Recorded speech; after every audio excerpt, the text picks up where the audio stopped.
يلا يا حبايبي، النهارده هنعمل وصفه جميله ولذيذه. النهارده هنعمل احلى هريسه بيتي في البيت. يلا بينا نبدا في الوصفه بتاعتنا على طول. يلا نبدا في الوصفه بتاعتنا ونعمل احلى هريسه بيتي من غير لا ماده حافظه ولا حاجه تكون غاليه، تبقى حاجه طبيعيه واطيب وصفه ممكن تستخدميها في الاسماك، في المخللات، في الطواجن، في حاجات كتير جدا. يلا بينا نبدا مع بعض. السلام عليكم ورحمه الله وبركاته.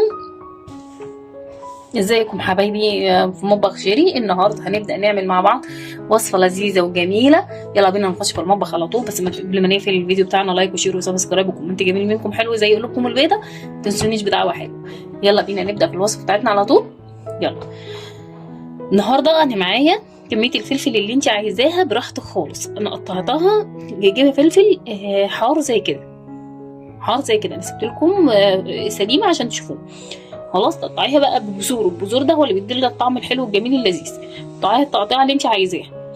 وقطعت عليها قرن فلفل رومي اللي هو اللي زي الاصفر والاحمر والاخضر ده اللي احنا بنجيب الرومي الكبير اللي هو بتاع الحشو. تمام، عشان انا عايزاها تبقى ايه ميكس كده ما بين الاتنين. خلاص نخش في الوصفه بتاعتنا على طول. اول ما قدرنا نبدا في مقاديرنا على طول. معلقه كزبره، معلقه كمون، معلقه ملح، معلقه بابريكا. خلاص. وعندي فنجان زيت، 3 معالق خل، و3 معالق عصير ليمون. خلاص. وهحط معلقه سكر دلوقتي، ومعلقه سكر اهي هحطها على الحاجات بتاعتي. خلاص. طيب ايه تاني معايا عسل اسود. عسل اسود. هعمل ايه؟ هجيب الكبه بتاعتي او الخلاط او المضرب هاند بلندر، اي حاجه عندك. خلاص. الخلاط بتاعي اهو هحط فيه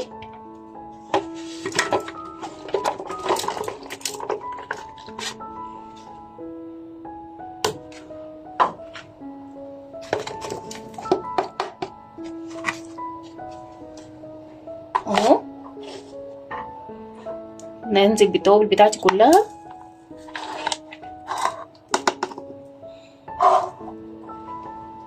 وهنزل بالخل،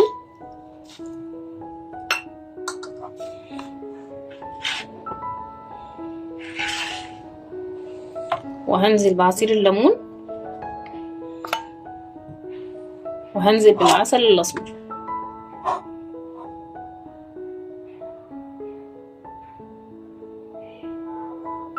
كده تمام. هضربهم بقى وارجع لكم. طبعا انتم ملاحظين ان انا ما نزلتش ايه، ما حطيتش الزيت. هقول لك ليه بعد ما اضربها وارجع لك. وكده يا حبايبي الخلطه بتاعتي خلصت اهي. ضربتها في الخلاط زي ما انتم شفتوا. خلاص.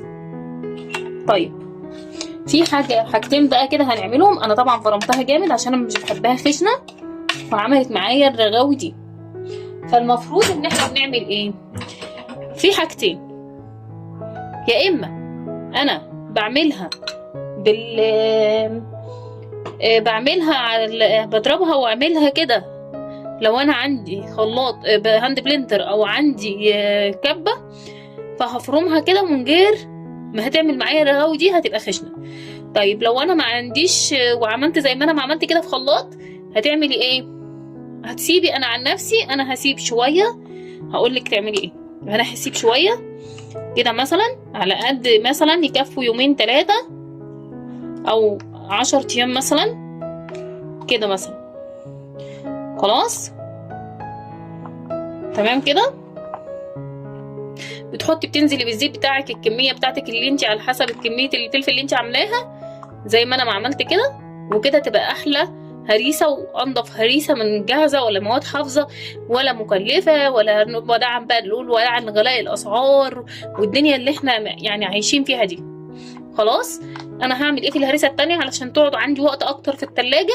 انا عامله حبه هستهلك فيهم فتره. بقيه الهريسه التانية دي انا هنزل بيها على النار، تاخد غلوه واحده بس على النار كده تشكشك وانا معاكم سويه. طبعا انا حطيت حله على النار اهو، هجيب بقيه الزيت بتاعي وهنزل بيه. بقيه الزيت بتاعي اللي احنا عملناه يسخن كده حبه بس.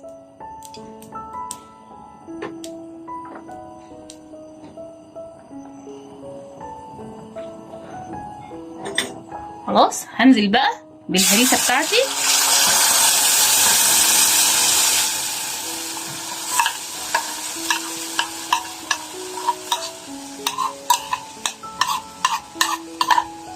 انا كنت هقولك انا ليه ما حطيتش الزيت الا بعد ما ضربت الفلفل بتاعي.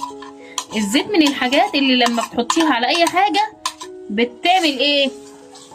بتخليك الحاجه لونها تقلب، بيبقى لونها مصفر كده شويه برتقاني. تمام، بتقلب بيبقى لونها برتقاني. عشان كده انا بحط الزيت في الاخر خالص لوحده علشان خاطر ما يعملش الهريسه بتاعتي. خلاص، شايفين لون الهريسه بتاعتي عامله ازاي؟ احمر طبيعي. شايفين عامله ازاي؟ جميله. شايفين الحمار؟ هو العدسه كمان والتصوير بصراحه ظالم لونها يعني. نسيب بقى تتسبك كده، تاخدي غلوه واحده بس. وكده الهريسه بتاعتي يا حبايبي خلصت. دي اللي معموله على البارد اهي.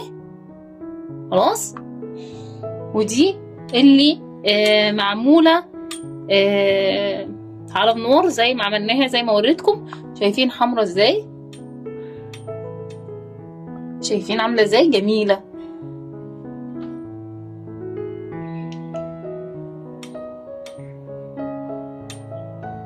وكده يا حبايبي الهريسه بتاعتي خلصت خلاص.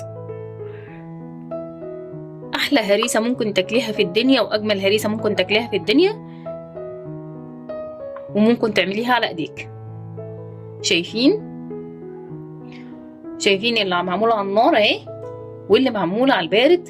جميله جدا جدا جدا. يلا اسيبكم بقى في رعايه الله، واشوفكم فيديو جديد، ولايك وشير وسبسكرايب وكومنت جميل حلو منكم زي قلوبكم البيضه.